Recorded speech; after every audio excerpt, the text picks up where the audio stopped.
Hey everyone! We have taken over the Peas channel. What can we get in today? I know, right? What can we do? What can we do? This could be dangerous. Hi, everybody. Good morning.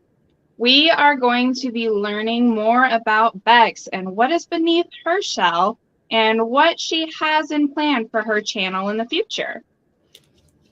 Yes, lots of good things. But we figured since we have the premiere today for the Mystery Snail Care Guide that we would do a little lead up. So Annette is going to ask some questions. And if you guys have any questions from chat, please put them in, and we will do our best to also incorporate those as well. Maria Z, hi, honey.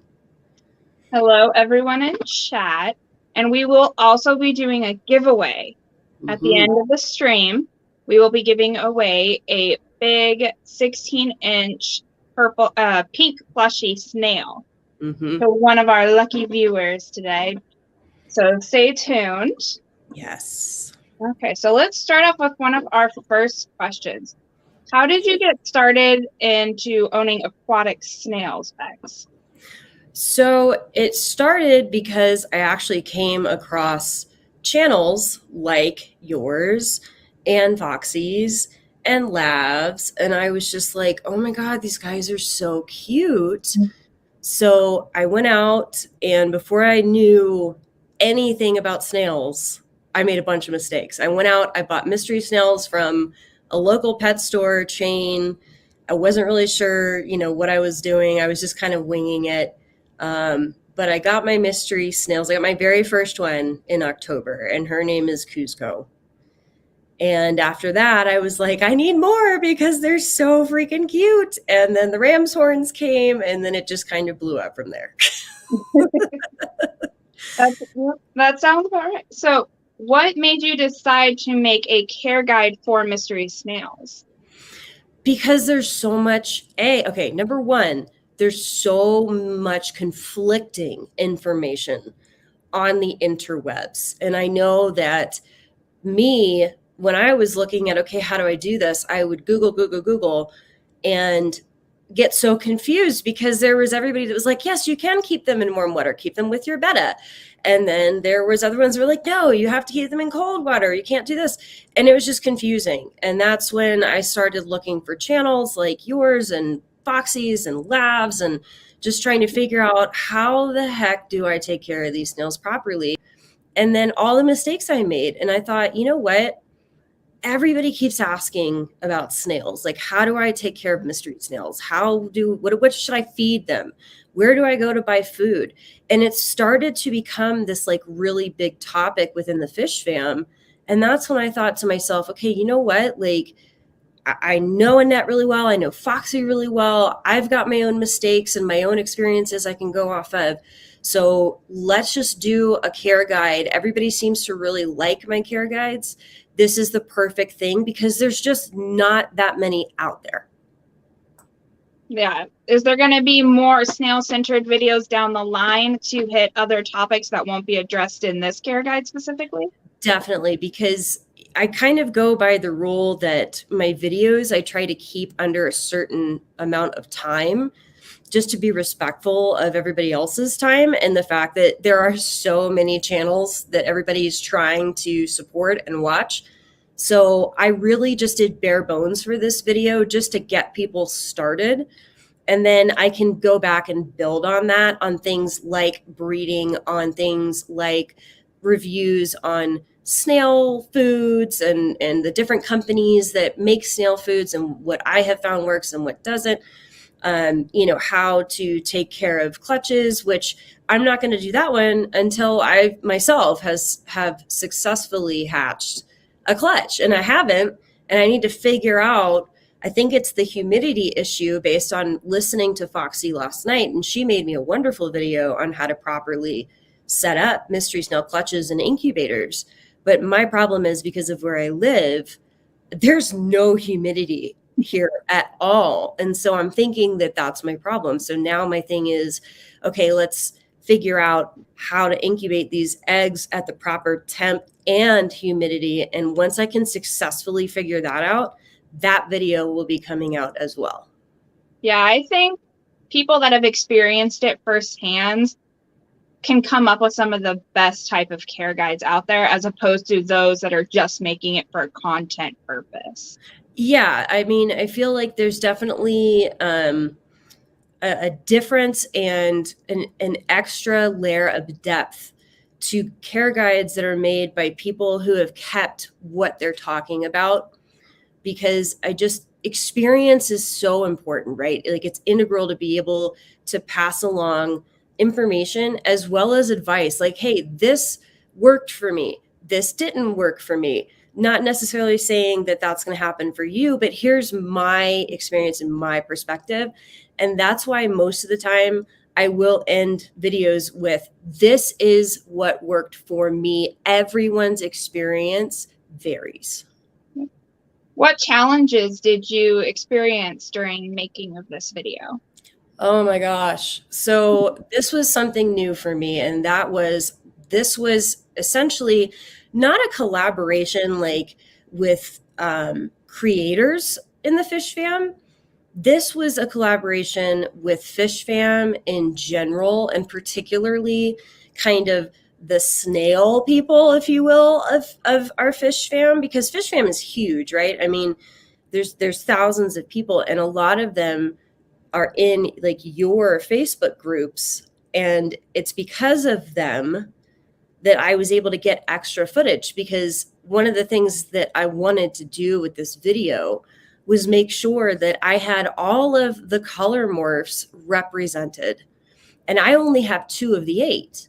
So it would be kind of boring, right? Just to sit there and watch like the same 3 snails doing things. People want to see variety. They want to see different tanks. They want to see, how people have those tanks set up for those snails. So immediately when I said I'm going to do this, I reached out to you and I was already part of your Facebook groups. I got in there, posted, hey, send me your videos. I want to see your mystery snails. I want to include them in this video. And that was such a challenge, because not only was it waiting for those videos to come in, it was also really hard because I had to kind of vet them, because you want good, solid footage for people to see. Like, you want it to be clear. You don't want it to be shaky. You try to avoid vertical. Sometimes, there's no avoiding it. Like, there's one particular piece of footage that I kept vertical. I didn't crop it down to a horizontal aspect or ratio, because it worked the way it was vertical. But when you're asking for footage from people who don't normally create content, that's basically a big challenge, is having to sift through that and pick out the really good videos and then piece them together. So that was probably the biggest challenge that I had. And it was literally like sitting in front of the laptop, this like, okay, I'm checking my mail, refresh. I don't have anything yet. Crap. And then finally, it just all came rolling in. And I know he's like lurking, but I have to really give a shout out to Crypt Keeper, because holy cow, sent me like 15 videos of some beautiful purples. Once again, thank you. Mm-hmm. Yeah, it can be hard when you do care guides and you need something specific that you've never experienced, or or you're having a hard time getting on footage. So being able to have a community to ask and rely on to get specific footage is really great to have. Yes, and that was the biggest thing, right? This was truly a Fish Fam community effort, and not just with the footage either. I mean, like I typed up my script. I made sure that I spent days doing research on everything, double checking what I already thought I knew, making sure that that was all right, because the last thing I want to do is give misinformation. And I literally, guys, like, I contacted Annette and was like, okay, I'm sending you my script. Please look this over. Let me know where the mistakes are so that I can fix them. And then I'll start putting the video together. So this, more than anything, this video is a compilation and a collaboration of this entire community who keeps snails and people like Foxanne and Annette. I mean, they've just been amazing resources for information. So, and always very accommodating. I mean, like the two of you have just, any emails I've sent, immediate responses. I could not have done this without the Fish Fam community itself. What did you learn between making the pea puffer care guide and this one? Any new techniques or anything? So it's like I've told Stephen before. When I go into making a video, basically I say to myself, okay, this is how my last one looked. This is how my last one did. How can I top this? What can I do that's new and different and fun and things like that? Because I'm still learning, right? Like I've only been making videos since October. So like green screen now is a new thing for me. And of course, as soon as I started playing with green screen for OBS, the brain starts going and says, okay, well, it works really well for OBS. What else can I do with green screen for my videos? So this video presented me with a great opportunity to start playing around with green screen effects. So there's, for instance, there's a couple sections where I was able to actually use the chroma key green screen and have one of your fantastic infographics on water testing and parameters for mystery snails. Normally in my care guides, I would have a list basically with some footage going on that would list the water parameters. But this video, because I had your Snailrific testing infographic, I was actually able to kind of Vanna White weather girl it and stand in front of it and be like, yes, this is what you want. This is where you want your pH. This is where you want your GH and KH and etc. So that was a lot of fun to play around with. And I did it two different ways too. I pre-recorded in OBS, and then I tried a different way where I just simply recorded me in front of a green screen with nothing there, which let me tell you is the most disconcerting thing. And I could only do it when Kyle was at home because I felt so stupid, just like doing random things in front of this green screen. But it actually turned out really, really well. So I'm excited to continue to do like green screen work with the next videos coming out. Yeah, it definitely shows from the little snippets that I got to see that you had a lot of fun with it, but the way you were able to do everything is it's refreshing and it's new, and it makes it to where it's something that can be proudly promoted and recommended to people that are newer to the snail community. I appreciate that, because that's really my main goal. Is there's just, I mean, like, okay, Funk stream last night. Great stream. I was so glad to see Foxanne up there. And like, she had me rolling on the floor. I mean, just absolutely hilarious the way she was able, because Funk, man, Funk is like all over the place. Mm-hmm. But there were so many questions that he couldn't even get through them in time before the end of his stream. So that just told me immediately that the choice to do this video on mystery snails was the right choice to do, because I want to put out content that's relevant to the community right now. And snails are huge. It's like you said to me the other day, Annette, like there are so many people who are now doing snail only tanks.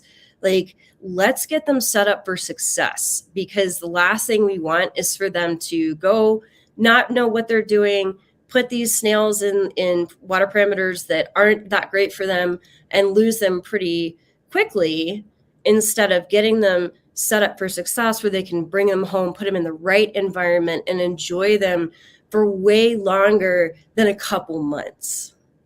Yeah, and being someone who runs a very large snail community and everything, it's hard for me to find content to recommend that's accurate.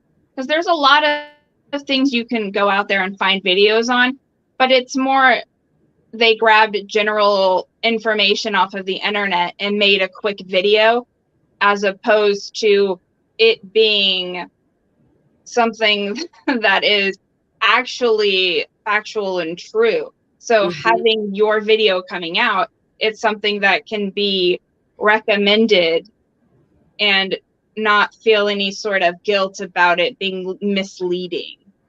Yeah, and that's like one of the other biggest issues with snail stuff, right? Is that there are so many myths and misinformation that are constantly peddled by pet shops and people that don't know what they're talking about, because they haven't done the research and they're just kind of basing assumptions because some snails can be kept in slightly warmer water. Some snails tolerate slightly more acidic water, but mystery snails are not one of them.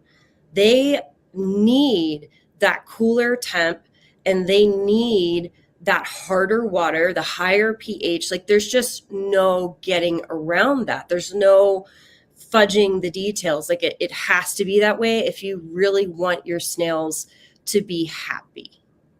Yeah, you see a lot of the larger aquatic businesses and everything out there, and they generalize what they recommend you keep your snails in and everything, as opposed to surviving. Yeah, they can survive at that, as opposed to, but we recommend this for them to thrive. So Yep. when they see a big, large chain store that recommends keeping them at a 7 pH, you automatically assume, since it's this large company that is saying it, this is what is true and this is what should be done. But they don't realize that it's being that's their surviving, not their thriving.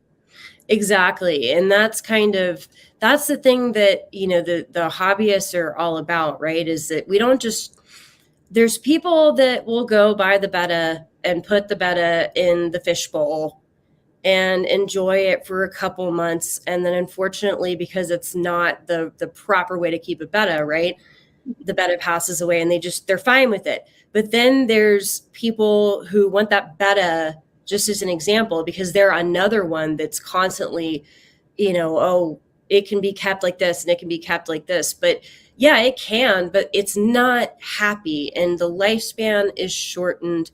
And so the mystery cells are the same way, right? So with bettas now we know they need to have, at least something like 3 gallons. I prefer 5 at the smallest for my bettas, 80 degrees or somewhere like 79 to 80-ish. And that's when you really see your betta thrive. Well, the snails are the same way. If you keep them 68 to max like 74, they're going to live way longer than a couple months like you would normally see if you tried to throw them in there with a betta at 80 degrees. I mean, that poor snail is going to be miserable and you're not really going to be able to tell either.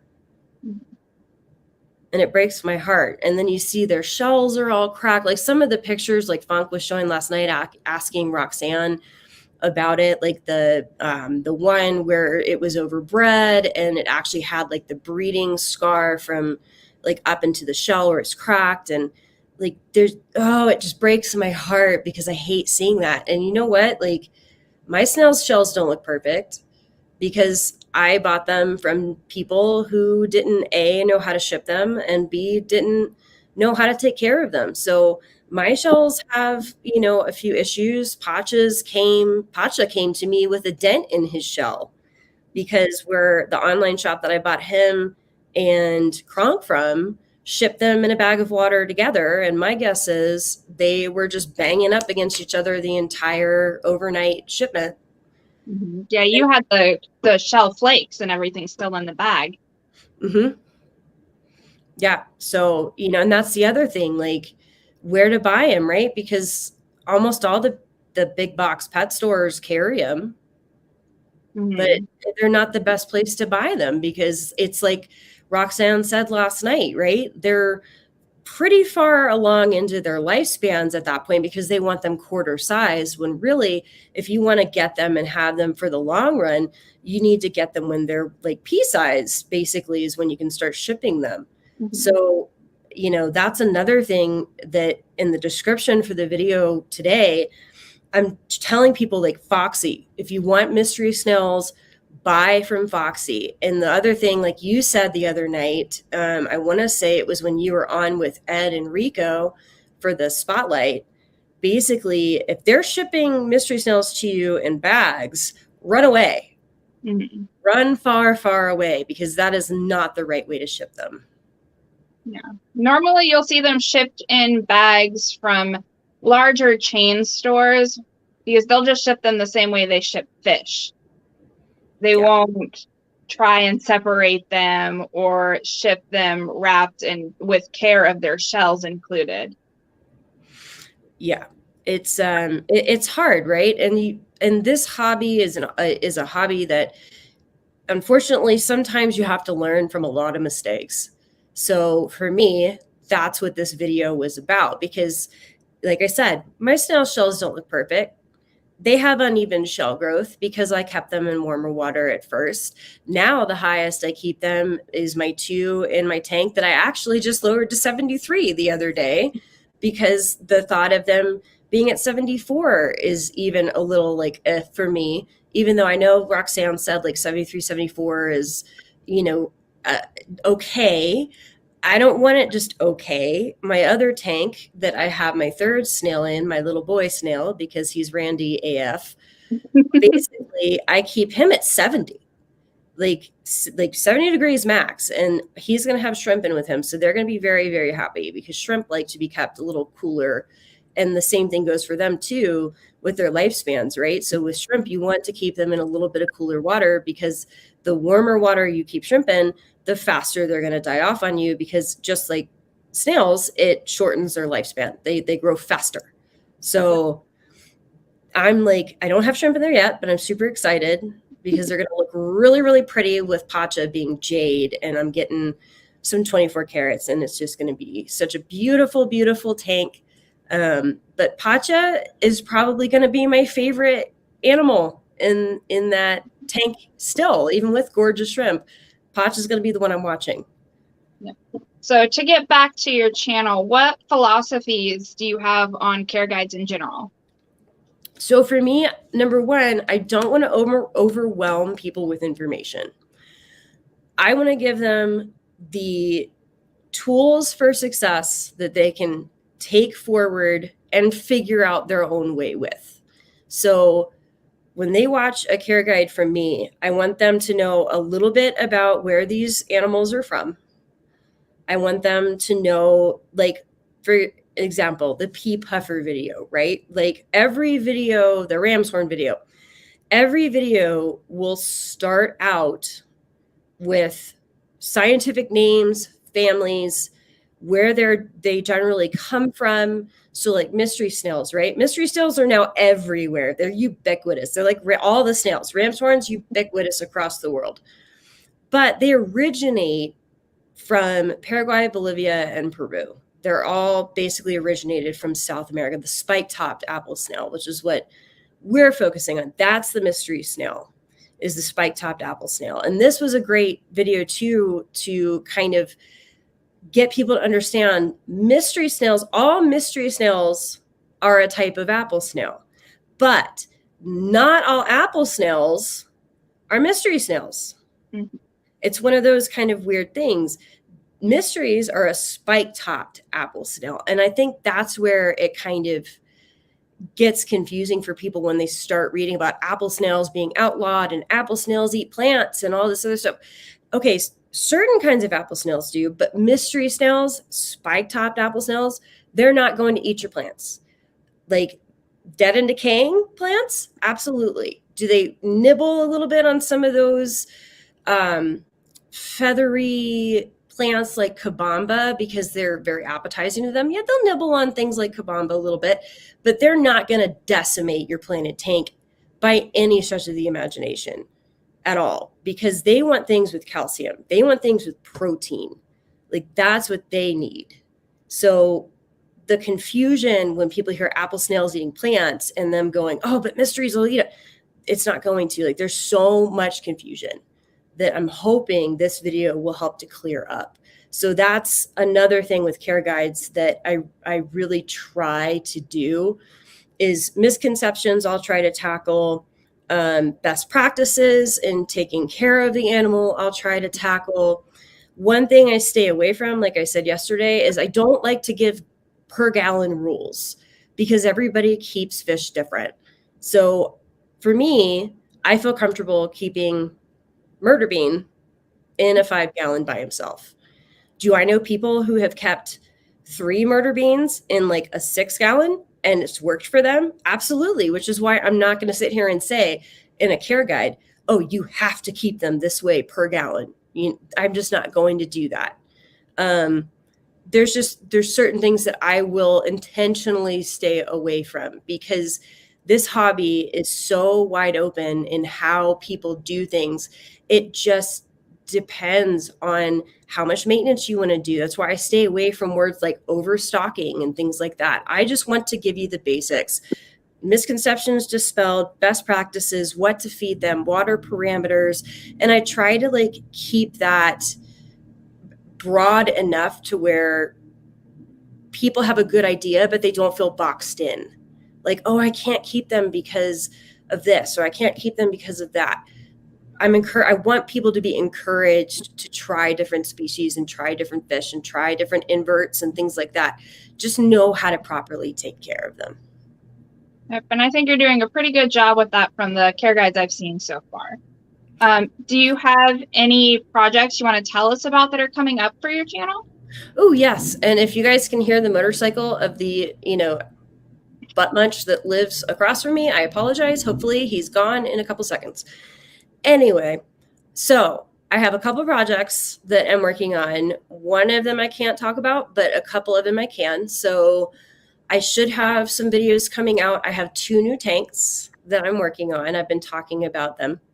So I have my new Fluval Spec 5 that I'm going to have a video on the build. So basically start to finish aquascaping it and getting it all set and ready for Sakura to move into. Once it's all cycled, it's actually cycling right now. I've got to get some more footage because I'm not quite done. I need to go get some driftwood for it. I need to finish up with the plants in that one. So that build will be coming out. Then I've got another tank build that's going to be coming out for the 3-gallon shrimp tank with pacha in it. And more than likely, that'll be 2 videos, one for how everything came together and was aquascaped and everything else. And I use aquascape loosely. I am not an aquascaper at all. I've heard Brooklyn is amazing, and I am seriously excited to see some of her tanks based on what I've heard about her ability to aquascape. But I am not an aquascaper, so I'm just aquascape. And then probably a separate video on when I get the shrimp in and the unboxing and that type of thing. I haven't decided who I'm going to get them from just yet. So I got those 2 down the line. Eventually, I will be getting my 60-gallon, and that will probably be a series of videos as that tank gets put together and then cycled. And that's another one that I really want to do. I know most content creators do a video on how to cycle a tank, but I feel like there are so many people out there who don't know how to properly cycle a tank that is a video that just has to be done. So that's going to be another one I'm going to work on. I'm getting Coolie Loaches here pretty soon. I'm probably going to be eating some Celestial Pearl Danios here pretty soon.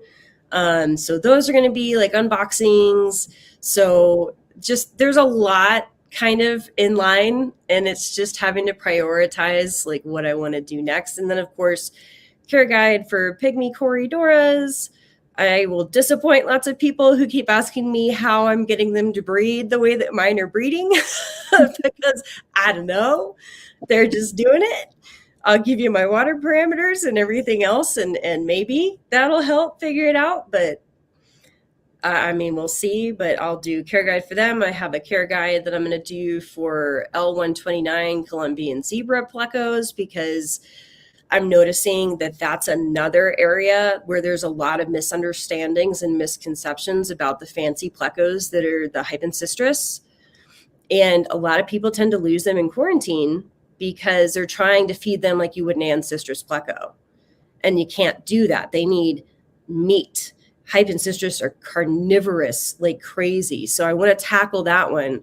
And that one, God willing, is going to take me forever, because all of you out there who have fancy plecos knows good luck getting footage.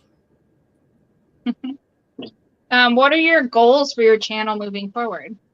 So obviously growth. Growth is a really big one for me.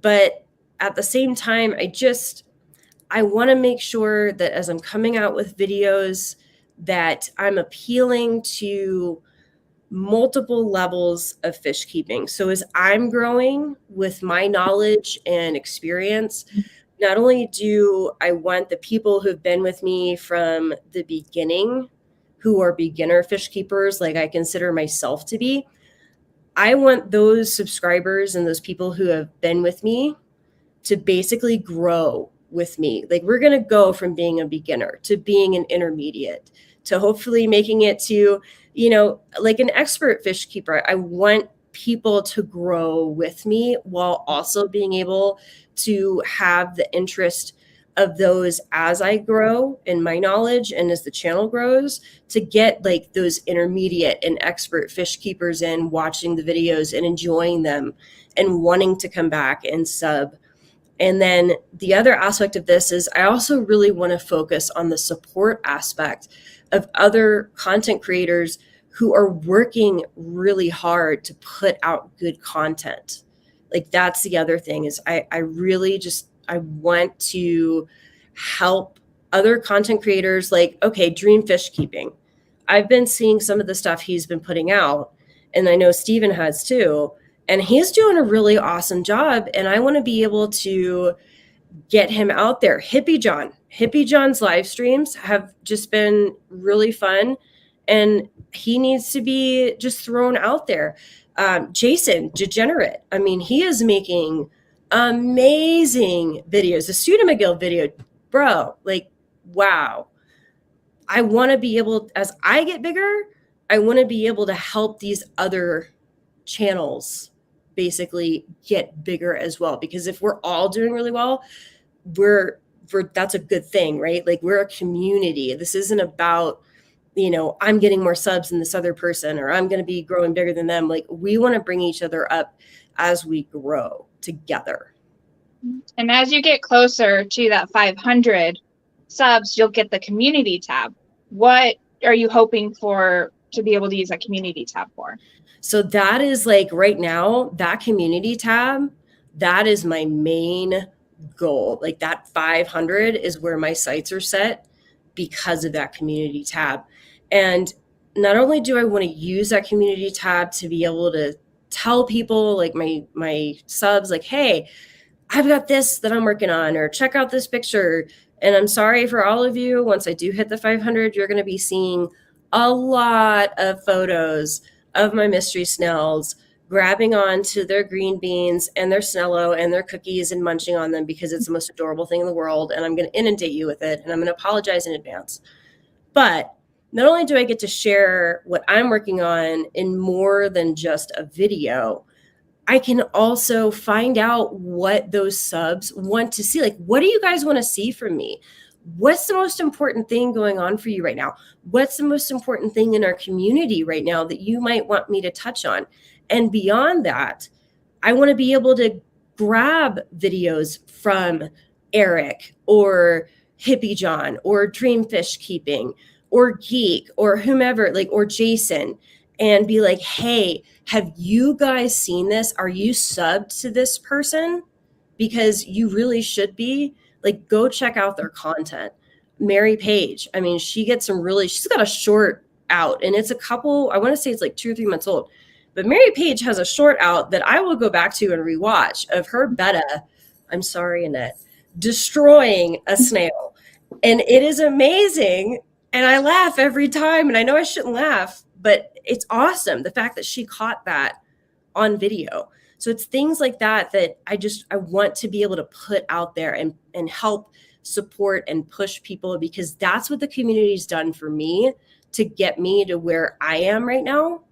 And I just really want to return that favor, basically. Yeah, I think the community tab will also be great for you in the long run for being able to communicate with all your subs and get content from them as well if they have anything to help with care guides. Yeah, exactly. And that's the thing, like, it's community tab gives you the ability to directly communicate with the community. I mean, that's the point. So that is what I'm the most stoked for. Like, do I want to hit 1,000 subs at some point? Of course I do. Do I want to grow beyond that? Of course I do. But right now, that is the goal, is that community tab. I am 70 something, I think, or maybe 60 something. I haven't checked the count lately. I am so close to it. And I am getting very, very, very excited. And on top of that, I have promised so many people that when I hit 500, I will think about starting to live stream. Just not think about it. You're gonna do it. I mean, I'm pretty sure if I don't, that I'm gonna have like Steven and Rico and lots of other people at my door going, "You said you're gonna live stream at 500. WTF? Where is it?" So, I mean, it's exciting too, because I've gotten a lot more comfortable in front of the camera and live streaming and being able to interact with chat and people, and it's just fun. I love this community. It has brought so much to my life quality. Yeah. Let's see what chat has to say. Yeah, you guys throw any questions in chat. It doesn't just have to be about snails or the video, like whatever you guys want to know. And I'm going to go back through because I saw some comments here. Yes, Brooklyn, I know. See, Brooklyn's going to be another one. She's going to be like, "Where's the live stream?" Yep. And don't forget to do #mystery for a chance to enter the giveaway for a pink snail plushie. Let's see. All right. So if you guys asked questions earlier, I do apologize. I can only go up so far. Go ahead and repost them. I already see one from Mark Strolson. Bex, how many days did you spend editing the new video? Oh man. Editing wise, is that not adorable? Oh, it's so cute. I just want to squeeze it. Editing wise, Mark, it took me probably about 3 or 4 days. And I'm talking like solid 8 hours a day of sitting down and editing, because when you edit, you're going through tons of footage. I mean, I think I had somewhere close to 2, 3, 4 hours worth of footage that I had to go through and cut and move and make sense of and everything else. So it was quite a bit. I would say probably about 8 hours a day for about 3 to 4 days worth of editing. We should just take a stop and say hi to Kyle. Yes, Kyle is on a plane, you guys. Like, Kyle's literally on a plane headed to DC. And what a great husband. He's literally paying for plane internet to be able to be here. Let's see. So we got Mark's question. Let's see. Oh, Scott Schmidt. I have been seeing him in a lot of chats lately. I'm so glad that you have joined us, Scott. I love mystery snails. One aquatic animal. I'm actually good at breeding. Yeah, they kind of, for the most part, they kind of do it on their own. You don't have to do too much other than raise the water temp a little bit just to encourage some breeding. Just make sure you're not overbreeding them, because that can also shorten their lifespan. But they're definitely kind of a set and forget, if you will, for breeding. Oh, thank you, Holly. You got this. You're going to be awesome live. Thank you, my dear. You are so sweet. Let's see. And thank you, Scott, for headed over for a sub there. And yes, if you guys aren't subbed to a net either, like, let's see if we can get Annette up to like 500. Maybe she'll start making us videos, because she seriously needs to be making some content. She really, really does. And let's see. Hippie John. Yeah, Eric, care guides are super important, and from the people that we actually trust the info from. Yeah, and that's the thing, right? Is I want to make sure that that trust is built with the community, that when I put out a care guide, I'm giving you the right information. I'm not going to put you on the wrong track. Because if you guys don't trust the information I'm giving you, it doesn't do anybody any good at all. So I'm glad to know that that trust is continually being built. That's very, very important. Yes, thank you, Lady Diane. Yes, everybody make sure. And Annette, you've got a question from Matt. What is the drawing clear in the top right? That? Is that what he's talking about?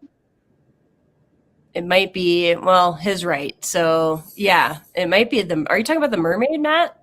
The mermaid? That is a picture my best friend got me in high school of me as a mermaid. Yeah, I think you meant the mermaid. He said our top right. Yep. Yes. Hi, ABC. Welcome. Thank you, Eric, for go hit that like button for Stefan, our invisible host, who is amazing. And make sure you're putting in that hashtag mystery to win a massively huge snail plushie. That looks extremely squishy and soft. Yes, it definitely does. So once again, guys, any questions, any comments, hit us up. And even for Annette too, like, this is the time, man. Ask Annette the questions you want to ask you about snails. Let's see. Oh, yes, you guys. Rico, can you give us an update on how Ed's doing, please? We are thinking of him after that major surgery that he just had. Ricky, because he was too lazy to pop up on his own stream, he gets no like. Oh man, we just decided we needed to take over his stream. And yes, because like I said, like, I mean, it's kind of been snail week a little bit. Just the way that the focus has been. It is definitely, snails seem to definitely be the trend right now. Oh, good. Doing okay. Lots of back pain to go with front pain. Bless his heart. Well, Rico, if you talk to him, let him know we are all thinking about him. Vinoski, what's up, dude? Fish Tank Dad. Everybody coming in here. Dee Dee, yes, that's true. Snail Week. I think we should make that like a yearly thing. Like, we should have Snail Week. It should be a monthly thing, right? Yes, Snail Month. We'll make March Aquatic Snail Month. Yeah, Geek says I'll take Snail Week over Reptile Month. Oh, here you go, Annette. You're gonna have to answer this one because I'm not sure. White wizard snails, what you know? All right, Jason. So white wizard snails, they like to burrow in the sand.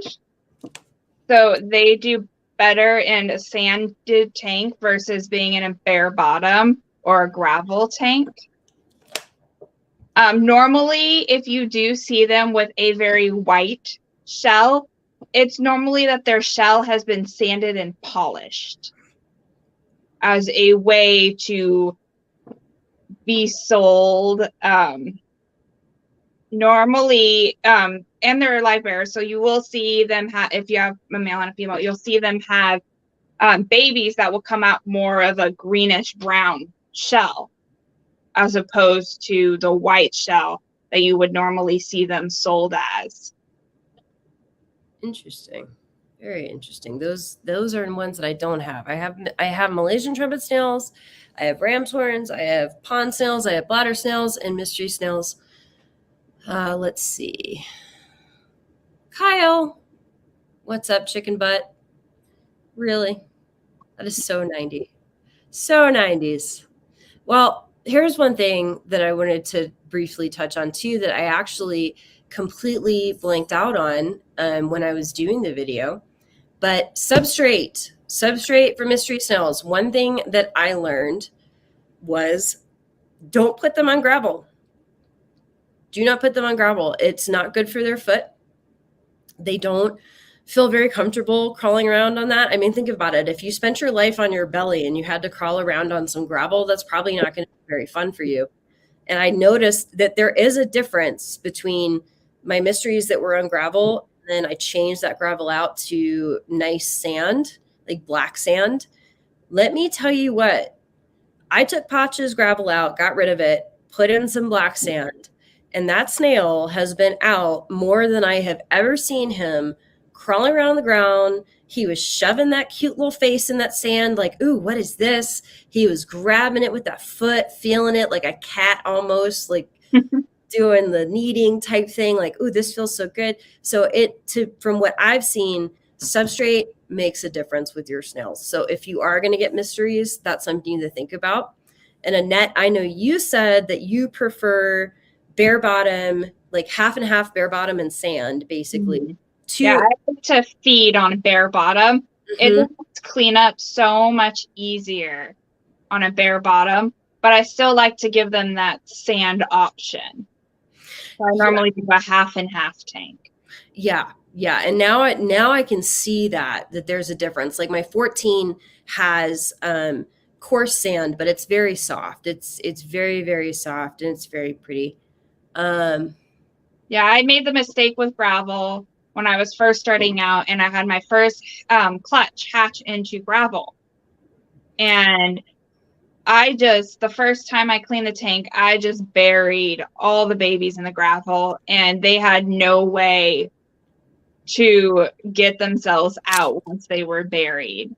As opposed to sand, if they get buried under it, they can still come out on their own. Yeah, that is something that I had not previously thought about. And it looks like Jason's got another question about those white wizard snails for you, Annette. Yeah, so you'll still want to feed them very similar to the mystery snails of the veggies and the calcium for their shell. And then they also have an operculum, a trapdoor. So you'll still want to give them high protein diet as well to help grow that healthy. Yes. And then speaking of baby mystery snails, something that I learned from Miss Foxy was if you do plan on raising baby mystery snails, one thing that she learned was don't use co-op's coarse sponge filters, because the babies will actually get trapped in those little coarse holes in that sponge and they'll die. So if you're going to do a sponge filter in a tank with baby mystery snails, stick with a fine sponge filter. Don't do a coarse one. She said she has lost so many mystery snail babies, snabies, to getting stuck in that coarse filter sponge. So that was mind blowing. I didn't even think about the fact that they are small enough that they can go get stuck in those little tiny holes. Like that's just crazy. Yeah, or if you have like a hob filter, you'll want to get like something like a pantyhose and put that over so that babies don't get sucked up into your hob filter. Same thing with adults. Sometimes you'll end up with adults that their foot gets stuck in there. And you'll have to turn it off. And if they haven't been in there too long and their foot hasn't swelled yet, you can slowly remove them from being halfway in. Yep. And we're going to wrap up in about 5 minutes, everybody, so that we can all head over to the premiere. Please, during the premiere, if you have questions, I'm going to be there, obviously. Annette's going to be there. I'm pretty sure Foxy's going to be there. So like the snail group is all going to be there. So any other questions that you guys might have, throw them in that chat as well. We are super, super, I'm excited about this because this is the first premiere I've ever done. And the only reason why I'm doing it right now for this video is one, it was such a community effort that I just want to share it with the community. You know, I want to share this with the community. And on top of that, I just hit 400 subs this week. And this is kind of a little mini celebration of that. So super stoked. It's not going to be something I'm going to do for every video by any stretch of the imagination. This is just kind of a special one, I guess, because it was such a collaboration and such a community effort. So I just wanted to share the premiere with all of you guys. I've gotten a lot of help from a ton of you. So I'm super excited. Yeah. So Mary Beth asked if the trap door gets damaged, if it will repair itself. As long as it's not completely removed, as long as the base is still there, it will slowly regenerate. If it is completely removed and there's nothing like attached left to regenerate, it will not grow back. Yeah, I think that's something too that people don't think about. They're so focused on the shells that they don't think about that trapdoor, the operculum. They don't think about the formation and the health of that, because that's super important, especially for mystery snails as well. And you'll learn from the video, I talk about how the operculum is basically 100% protein. And that's why protein in the diet is so incredibly important for mystery snails. So lots of learning things today. And we're so appreciative. I know you guys probably were just like, oh, we got hoodwinked. We're here for the peas. What's going on? But we're so appreciative that you guys came out this morning and chatted. You're all amazing. Fish Fam is amazing. We love you guys so much. The support is just, I could cry. Like, seriously, much appreciated. Yep. And if there's anything you want to know about Mystery Snails that wasn't talked about during her care guide, feel free to leave her a comment. She'll get back to you in all the comments, and she'll do her best to answer any and all questions that you have.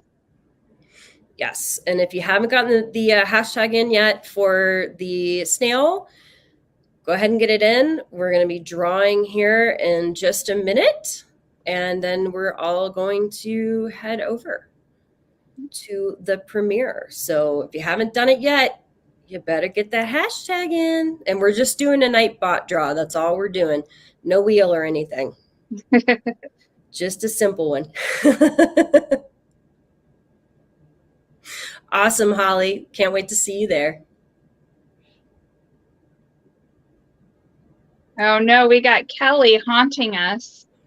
Of course. Present.